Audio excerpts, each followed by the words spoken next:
يا أيها الذين آمنوا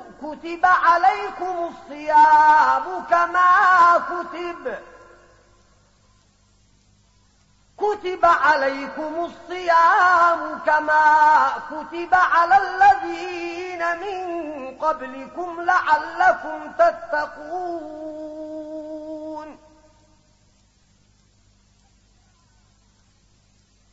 أياما معدودات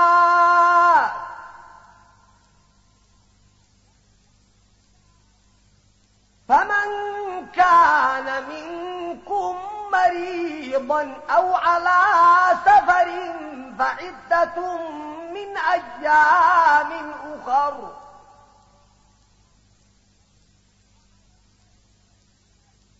وعلى الذين يطيقون